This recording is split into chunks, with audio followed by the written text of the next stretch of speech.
ನಮಸ್ತೆ. ಸರಕಾರಿ ಹಿರಿಯ ಪ್ರಾಥಮಿಕ ಶಾಲೆ ದೊಡ್ಡನಗುಡ್ಡೆ. ನಾನು ಪ್ರಭಾರ ಮುಖ್ಯ ಶಿಕ್ಷಕಿ ಶ್ರೀಮತಿ ನಿರ್ಮಲಾ. ನಮ್ಮ ಶಾಲೆಯಲ್ಲಿ ಈ ಸಲದ ದಾಖಲಾತಿಯಲ್ಲಿ ನಾವು ಹೆಚ್ಚಳವನ್ನು ಕಂಡುಕೊಂಡಿದ್ದೇವೆ. ದಾಖಲಾತಿಯಾಗಿ 36 ಮಕ್ಕಳು ಈ ಸಲ ನಮ್ಮಲ್ಲಿ ವಿದ್ಯಾಭ್ಯಾಸವನ್ನು ಮಾಡ್ತಾ ಇದ್ದಾರೆ. 1ರಿಂದ 7ನೇ ತರಗತಿ ಇಲ್ಲಿ ಶಾಲೆ ನಡೀತಾ ಇದೆ. ನಾನು ಪರ್ಮನೆಂಟ್ ಶಿಕ್ಷಕಿ ಒಬ್ಬಳೇ, ಪ್ರಭಾರ ಮುಖ್ಯ ಶಿಕ್ಷಕಿ, ಒಬ್ಬರು ಗೆಸ್ಟ್ ಟೀಚರ್ ಹಾಗೂ ಆಯಾ, ಮತ್ತೊಬ್ಬರು ನಿವೃತ್ತಿಯಾದಂಥ ಶಿಕ್ಷಕರು ಕೂಡ ಬಂದು ನಮಗೆ ಪಾಠಕ್ಕೆ ಸಹಕರಿಸ್ತಾ ಇದ್ದಾರೆ. ಮಳೆ ಹಾನಿಯಿಂದಾಗಿ ನಮ್ಮಲ್ಲಿ ಲಾಸ್ಟ್ 15 ದಿವಸದ ಹಿಂದೆ ಒಂದು ಮರ ಕೂಡ ಬಿದ್ದಿತ್ತು. ಅದು ಬಿ ಭಾಗದ ಕಟ್ಟಡ ಭಾಗದಲ್ಲಿದ್ದಂಥ ಮರ ಬಿದ್ದದ್ರಿಂದ ಕಟ್ಟಡವನ್ನು ಜಸ್ಟ್ ಇದರಲ್ಲಿ ಅಪಾಯದಿಂದ ನಾವು ಪಾರಾಗಿದ್ದೇವೆ ಅಂತ ಹೇಳ್ಬೋದು. ಅದು ಕೂಡ ರಾತ್ರಿ ಬಿದ್ದದ್ದು, ಹಾಗಾಗಿ ಶಾಲಾ ಅವಧಿಯಲ್ಲಿ ಅಲ್ಲ. ಹಾಗೆ ಇದರ 1 ತಿಂಗಳ ಹಿಂದೆ ಪುನಃ ಮಳೆ ಹಾನಿಯಿಂದಾಗಿ ನಮ್ಮ ಶಾಲಾ ಆವರಣದ ಗೋಡೆ ಕೂಡ ಕುಸಿತ ಕಂಡಿದೆ. ಅದಕ್ಕೆ ನಾವು ತಾತ್ಕಾಲಿಕವಾಗಿ 2 ಲೇಬರ್ ಮೂಲಕ ಕಲ್ಲನ್ನೆಲ್ಲ ಜೋಡಿಸಿ ತಾತ್ಕಾಲಿಕವಾಗಿ ಬಂದು ಮಾಡಿಕೊಂಡಿದ್ದೇವೆ. ಯಾಕಂದರೆ ದನ ಎಲ್ಲ ಬರುತ್ತೆ. ನಾವು ಈ ಸಲ ಕೈತೋಟವನ್ನು ಅಂದರೆ ತರಕಾರಿ ತೋಟವನ್ನು ಕೂಡ ಮಾಡಿದ್ದ ಸೇಫ್ಟಿಗೋಸ್ಕರ. ಹಾಗೆ ನಿನ್ನೆ ಸಾಯಂಕಾಲ 7-5 ಹೊತ್ತಿಗೆ ನಿನ್ನೆ ಹಳೆ ವಿದ್ಯಾರ್ಥಿಗಳ ಸಂಘದ ಉದ್ಘಾಟನಾ ಕಾರ್ಯಕ್ರಮ ಇತ್ತು. ಎಲ್ಲ ಕಾರ್ಯಕ್ರಮವನ್ನು ಮುಗಿಸಿ ಹೋಗುವಾಗ 7-5 ಹೊತ್ತಿಗೆ ಒಂದು ದೊಡ್ಡ ಸೌಂಡ್ ಆಯಿತು. ನಾನು ಏನು ಇರ್ಬೋದಂತ ಆಲೋಚನೆ ಮಾಡುವಾಗ ನಮ್ಮ ಅಡುಗೆ ಕೋಣೆ ಗೋಡೆ ಕುಸಿದಿದೆ.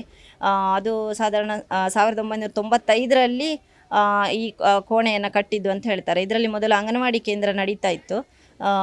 ಹಾಗಾಗಿ ಈಗ ಅಂಗನವಾಡಿ ವ್ಯಾಯಾಮ ಶಾಲೆಗೆ ಶಿಫ್ಟ್ ಆಗಿರೋದ್ರಿಂದ ನಾವು ಅದನ್ನು ಅಡುಗೆ ಕೋಣೆಯಾಗಿ ಸಾಧಾರಣ 10-15 ವರ್ಷಗಳಿಂದ ಬಳಸಿಕೊಳ್ತಾ ಇದ್ದಾರೆ.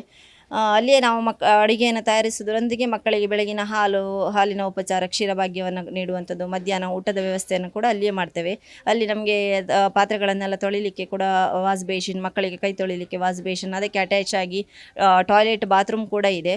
ಮಕ್ಕಳು ಅಲ್ಲಿಯೇ ಶೌಚಾಲಯವನ್ನು ಬಳಸ್ತಾ ಇದ್ರು. ಶಾಲಾ ಅವಧಿಯನ್ನು ಬಿಟ್ಟು ಇದು ಏನೋ ಒಂದು ಅವಘಡ ನಡೆದಿದೆ. ಅದನ್ನು ಮುಖ್ಯವಾಗಿ ಏನಂತ ಹೇಳಿದರೆ ಮಕ್ಕಳು ಪಾರಾಗಿದ್ದಾರೆ ಅಂತ ಹೇಳ್ತಿರ್ತಾರೆ. ಯಾಕಂತ ಹೇಳಿದರೆ ಮಕ್ಕಳಲ್ಲಿ ಬಟ್ಲು ತೆಗಿಲಿಕ್ಕೆ, ಆಮೇಲೆ ಅಲ್ಲಿ ತೊಳಿಲಿಕ್ಕೆಲ್ಲ ಹೋಗುವಂಥದ್ದೇ ಇದು ಸರ್, ಅದು ಪ್ಲೇಸ್. ಆದ್ದರಿಂದ ಮಕ್ಕಳು ಪಾರಾಗಿದ್ದಾರೆ ಸರ್. ಅದಕ್ಕಾಗಿ ನಾನು ದೇವರನ್ನು ತುಂಬ ಸ್ಮರಿಸ್ತೇನೆ. ಹೌದು ಸರ್, ಆಗಬೇಕು ಅಂತೇಳಿದರೆ ಅದಕ್ಕೆ ಏನು ಮಾಡಬೇಕಂದ್ರೆ ಇಲಾಖೆಯವರು ಮತ್ತು ಸರ್ಕಾರ ಎರಡೂ ಒಟ್ಟು ಕೈಗೂಡಿಸಿದರೆ ಆಗ್ತದೆ ಸರ್. ನಿನ್ನೆ ತಾನೇ ಹಳೆ ವಿದ್ಯಾರ್ಥಿ ಸಂಘದ ಉದ್ಘಾಟನೆ ಆಗಿದೆ. ಅವರು ನಮ್ಮೊಂದಿಗೆ ಇದ್ದಾರೆ. ಆದ್ದರಿಂದ ಎಲ್ಲರೂ 10 ಜನ ಸೇರಿದರೆ ಏನಾದೊಂದು ಆಗ್ತದೆ. ಇಲ್ಲದೆ ಇದು ತುಂಬ ರಿಸ್ಕ್ ಇದೆ ಸರ್. ಅಲ್ಲಿ ಹಿಂದೆ ಸಹ ನೀವು ನೋಡಿರ್ಬೋದು, ಟಾಯ್ಲೆಟಿಗೆ ಹೋಗುವಲ್ಲೂ ಹಾಗೆ ತುಂಬ ಸಿಚುವೇಶನ್ ಕ್ರಿಟಿಕಲ್ ಆಗಿದೆ ಅಂತಲೇ ಹೇಳ್ಬೋದು ಸರ್. ನನ್ನ ಹೆಸರು ಗೀತಾ ಅಂತ. ನ್ಯೂಸ್ ಫಸ್ಟ್, ನಿರ್ಭೀತಿಯಿಂದ ನಿಮ್ಮ ಪರವಾಗಿ.